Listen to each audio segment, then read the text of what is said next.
Hi, we're back with Youth Xpress, a program produced by the Eastern Caribbean Central Bank, highlighting issues that affect and matter to the young people of the Eastern Caribbean Currency Union. In this new series, we turn the spotlight on youth in government. We will be speaking with some young professionals in this field to identify some of the issues driving youth involvement in politics and explore how our region's youth have been contributing to the national discourse and decision making. Stay with us, we'll be right back.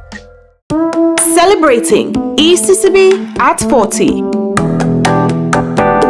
Did you know that the agreement establishing the Eastern Caribbean Central Bank was signed on July 5, 1983 in Trinidad and Tobago by 7 member states? Now you know, celebrating ECCB at 40.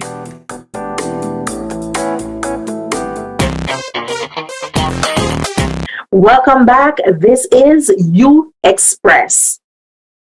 People under the age of 35 are seldom found in formal political leadership positions. Although in most of our countries, eligibility for becoming a member of the national parliament starts at around 18 years, it's common to hear people refer to politicians as young if they are between, let's say, 35 to 40 years old. As a result, the youth are not adequately represented in formal political institutions and processes such as parliaments, elections, and public administration.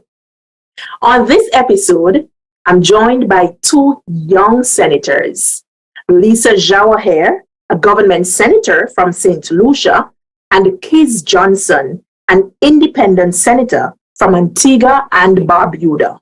They will share with us their journey and experience in politics. We will also discuss some of the factors that they believe hinder youth participation in government and how they could be addressed. Senators, welcome to Youth Xpress. Thank you. Thank you so much. Happy to be here. Great. Let's get to know you 2 better. Tell us about yourselves. Hi, everyone. I am Lisa Jawahir from the beautiful island of St. Lucia. My background is marketing and communications and hospitality. I was appointed as an opposition senator in 2020. My party, the St. Lucia Labour Party, was in opposition at the time. Our Prime Minister really wanted a different vibe in the Senate. He wanted a young female. And so he provided me with that opportunity. Fast forward to 2021, our party won the general elections in St. Lucia, and I was promoted as a government senator. I am also the communications director for the St. Lucia Labour Party, and I'm the managing director for my marketing agency, Edge Marketing. And I am Kiz Johnson from the wonderful Twin Island state of Antigua and Barbuda.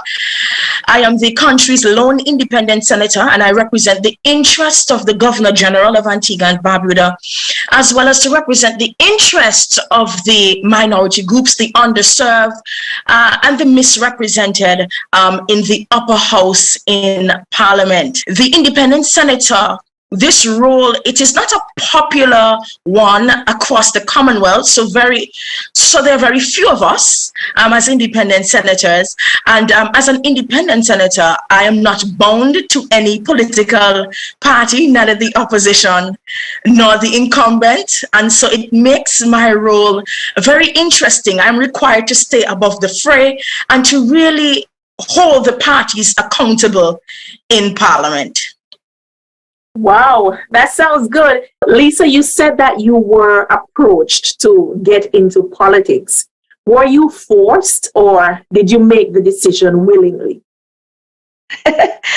First of all, who says no to the Prime Minister or the political party? But I grew up in the Seventh-day Adventist Church in my community. We did a lot of youth advocacy and really focused on, addressing the issues that affected the elderly in our community. I went over to the US. I did my master's in strategic communication at American University in Washington, D.C. And it was whilst there that there was the pressure from home to come back to St. Lucia, come back and serve. And so I made that decision. I mean, I'd done school, I was working there in the US, and I decided, okay, I'm going to come back and help out, primarily because a lot of the young persons that I grew up with in my community of Forestier, rural community as well, I didn't feel like they were better. Their lives had improved than when I left my country. And I felt like if there's something that I could do to be able to help them get to the next step, then I would be a voice for that. It is one thing when you are just paid for an 8 to 4, 9 to 5 job, but it's another thing when you are called to serve and the expectations of persons, whether realistic or unrealistic, bombard you every second of the day. Even at 2 o'clock in the morning, they're calling your phone. And so it has been somewhat of a challenge. But all in all, I welcome the opportunity. And for me, I just feel like I love service and that is my calling. And so it has become easier for me to be able to carry out those duties. Great. What about you kids? What sparked your interest in politics? I had no interest in politics. I was living a wonderful life in corporate, just like Senator Lisa. I am a marketer by profession. I've been doing marketing and management. I was in the petroleum industry for 10 years since a baby, grew up in the industry, fell in love with marketing, went on to do a master's in business administration with the University of South Wales in the UK. And I'm currently now doing a second master's in digital marketing with Liverpool John Moores University. And I was just simply, to be quite honest, Shanna, minding my own business in corporate. Ever so often, people will call me to give these motivational speeches, and I was just living a beautiful life. And one day, I just received a call that we want you to be an independent senator. And I was confused. My heart was out of my chest. And I'm saying to myself, wow, they said, we see you're a young person, you're from the country, you bring so much hope to people, you have done excellently, and you have a successful trajectory in private sector. And we think we think that you can carry the torch for young people in this country. And I said, wow. And similar to Lisa, who rejects the Governor General of the country? Wow, I can feel the passion. I can feel the passion. How important is it to you that youth voices are heard and their concerns are really addressed? It is absolutely important. And, there's this thing that people say young people don't vote because they're walking the streets and they see, and let's have this open discussion, they see the fellas by the ghetto and they figure, these men, they're interested in politics. And they brand young people as what they see of maybe certain young men and women standing in a ghetto. But what they don't understand is young persons are so much more interested in what politicians have to say, because for them, they want to know that their mother is okay, that their grandmother is okay, that you are providing opportunities that can impact the lives of their parents. And for the young persons who have children, they want to know what you are doing for their children. And so the population of young persons is not just those on the ghetto, it's those who perhaps are educated, those who work in the banking sector, those who are from the middle class. They are absolutely interested. But with the way that Caribbean politics has been going, as it relates to young people coming in, the moment you say, okay, I'm putting my hat into the ring, your whole life is out into the public sphere. And I will give you an example. So my political leader invited me to a market step meeting on a Wednesday night. I sat there. Everybody was curious. Who is that young girl? A newspaper outlet called me the Thursday morning. Are you interested in politics? I said, well, I am. Let's see. For me, it's all about the people calling me and not just me pushing myself out there. So if this is what the people want, then sure. Saturday morning, my phone is ringing off the hook. Lisa, you are all over the news. I'm like, what? Got the newspaper from the supermarket And the title was, "Is this Pierre's weapon?" Pierre, as in Philip J. Pierre, my political leader. Is this Pierre's weapon for Guy destruction? And Guy is Guy Joseph, that, infamous politician I was speaking about. So I was like, whoa, I didn't sign up for that to happen so quickly. That article was posted online and distributed by the papers. The first comment under that article, and I will tell you, that first comment was, "Another one who has slept her way to the top." I will never, ever forget that. And that has signaled to me that people believe that if you are young and dynamic and ambitious, and you may have a nice face, that all you are good for is to find a way to rise to the top that is not the usual way. And that is why young women in my country and in the Caribbean have stayed away from politics, because you expose them into a manner where, when they are a bit, how would I say it, flamboyant, maybe like myself, that you say they are overly aggressive or they are angry. But when the men do it in Parliament, there's nothing to signal that they are aggressive or they are overly ambitious. So you get that. And of course, you are young. Where that young girl thinks she go in, she just reached there. But what they don't understand is, especially in St. Lucia, the largest part of the population is young people. Our young persons make up maybe 70 to 75% of our population, and they are absolutely interested to vote and interested in voting. But still, we see countless times that, the politicians normally go to persons who are older to connect with them, to get them to vote, assuming that the other young persons in the household is interested to vote. It is very important that I continue to speak on their behalf.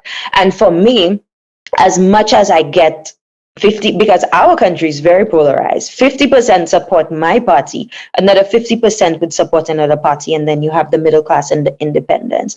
And if I do not ensure that I maintain that sort of personality that can continue to inspire another young person, that personality that shows that, yes, you may have your fears, but you appear to be fearless and you are ready to conquer the world and break all of those ceilings. If I do not do that, then a young woman might not be motivated, because to her, she's going to say, and they've said it to me, but look at what they're doing to you, Lisa.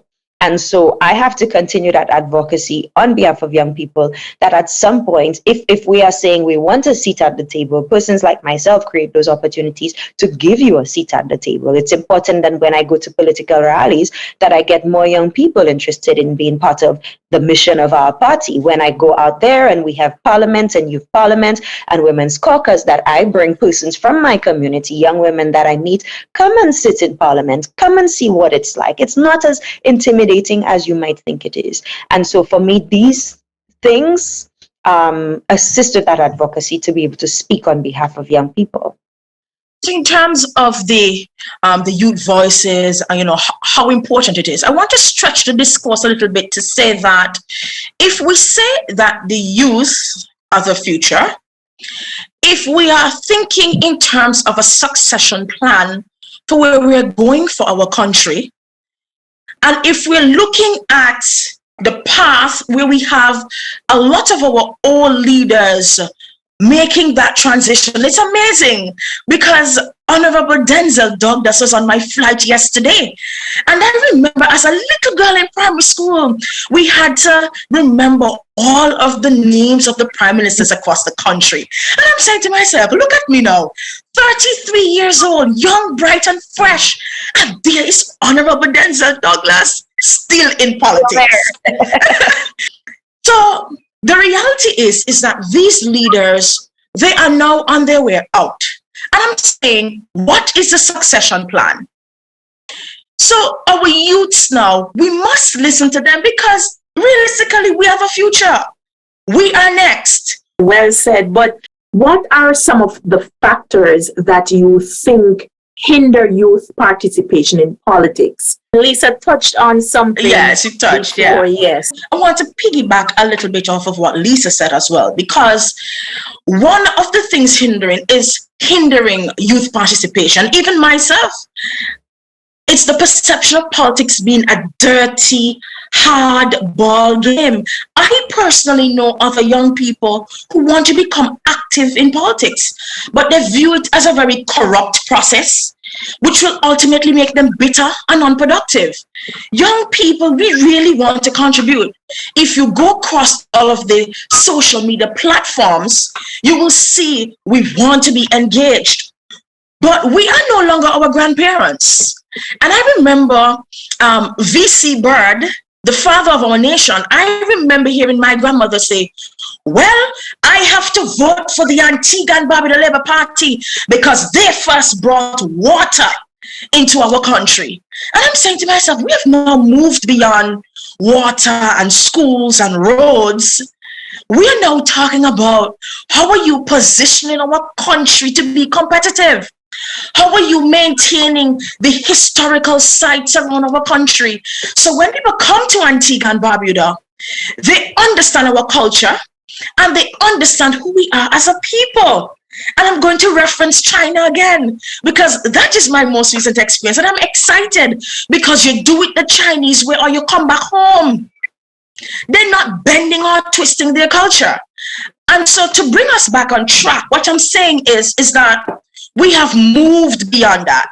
But although we want to contribute in the political spaces, we don't want our names sullied like Lisa. Quite regrettable. We don't want our names sullied, and we don't want the development of our country at the expense of some impending scandal, whether orchestrated or not. We don't want to risk that anymore. And so that is one of the factors hindering youth participation. Another aspect I would say is that there's a lack of structure or political platform in our space. I don't find across the Caribbean that we bring the youths up into some program that is ultimately grooming them. And while we're down here looking at President Xi Jinping and saying, yes, he has declared himself as the leader of China until he dies, what I discovered most recently is that there's a training camp for young children. If president dies today, there's a replacement tomorrow.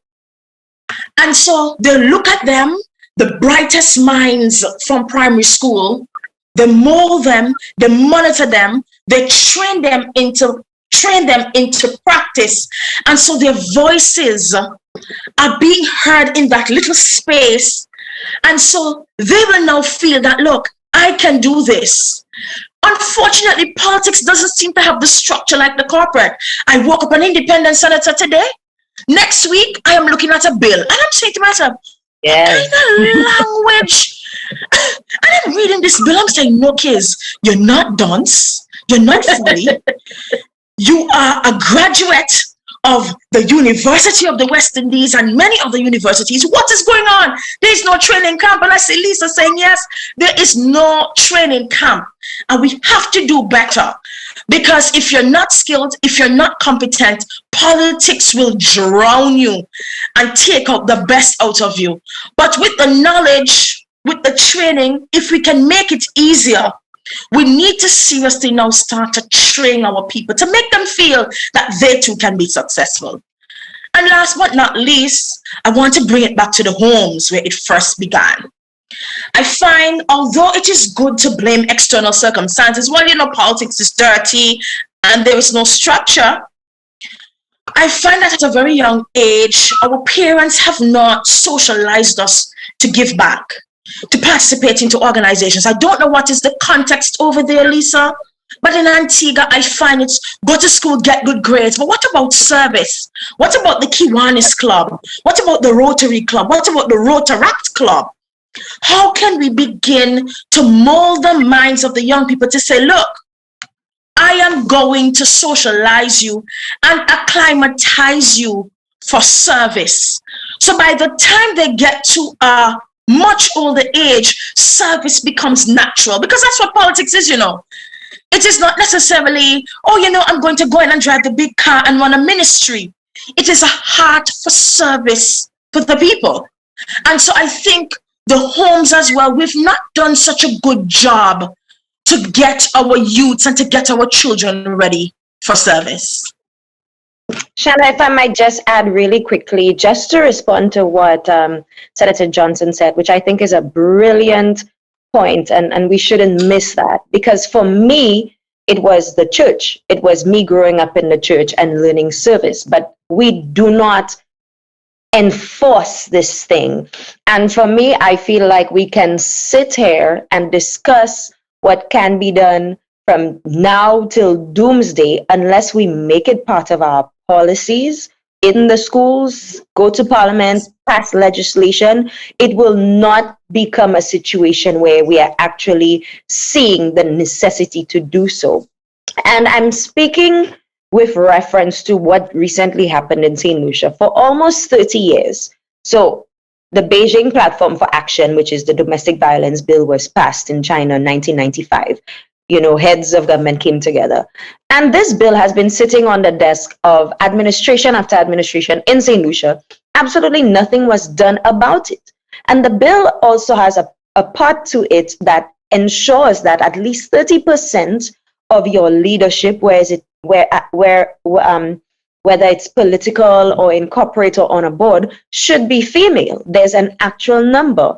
And the St. Lucia Labour Party recently had a national council meeting, and we passed a similar legislation to embed it in the policy of our party, that we are providing opportunities to our women, and we are moving towards achieving 30% of female leadership.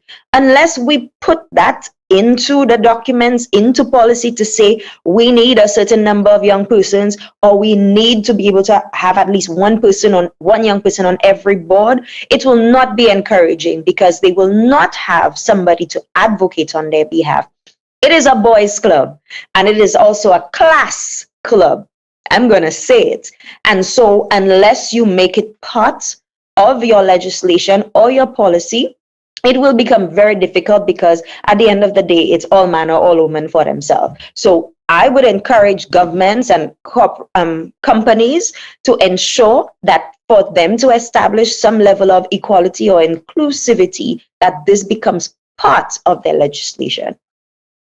Senators, notwithstanding the many challenges that you have highlighted as to why young people shy away from politics, what would you say to encourage them so that we can see more youth participation at the national level in our countries? It's simple, and Nike has it. Just do it. And so as it relates to politics, do not be afraid to be able to stand up for who you are. Do not allow anybody to tell you who you are, because nobody knows you better than you. Some people always say, oh, she thinks she have too much style, or she thinks she better than people. You don't think that. Don't worry about them. When you start to inspire lives of other people, the other persons are going to come join you. And when the naysayers see that you have all these powerhouses around you, there must be something good that she's doing. And so for me, yes, the negativity, of course, it still affects you because you are human, but do not allow the negativity of your environment to decide your future. Your future is in your hands. You have the ability to control your destiny. And I've always lived by the quote. I don't know who said it, but it's something that came to my head one day. Opportunity is where you are. Don't expect anybody to give it to you. Don't expect them to call you and offer you that job. Make that opportunity for yourself. Become empowered, and don't let anybody stand in your way. Great. What would you add, Kiz? I would say to be the change you wish to see. In light of all the issues, the perceptions, and the narrative, we are now in a new era with shifting dynamics. This is the reality. The era where the old style of politics is fading. That old style of politics is now phasing out. And we can't on one hand say we don't wish to see this and we don't admire these traits or characteristics in our government, yet still we stay on the sidelines and we hope that somehow this sort of magic wand is just waved and boom. And I'm speaking to myself here as well too, because sometimes we want to see the change and we don't want to come forth to be that change, right? And I like to tell people, you don't get in life what you deserve.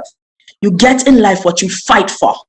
And so if you wish to fight for what you wish to see, then you need to be the change. You need to come in and step into active politics, step into the spaces that need the shifting and say, I am going to stand up because the leaders are dwindling out.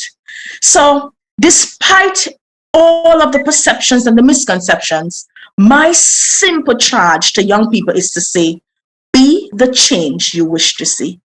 I just want to say really thank you, Shanna, and thank you to the ECCB for recognizing the importance of hosting such a very important session.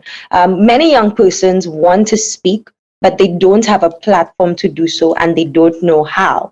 I would never have thought that the ECCB does something like that until I was contacted by our local person on the ground and said, we'd love for you to do an interview. And I said, why not? I'd love to share my journey and see who I can inspire as a result. And it's really a call for other corporate entities to be able to not just do this as part of their corporate social responsibility, but rightfully aligned with what Senator Johnson said. You are breeding the next generation. You need to prepare for who's going to come and take over your organization, because you might be trusting of your executive leadership for now, but everything has a season. And of course, we need to prepare the way for the next generation. So I'm really in a position to say hats off to ECCB for this fantastic session. I really enjoyed, especially learning from Senator Johnson and experiencing her passion on how things are happening.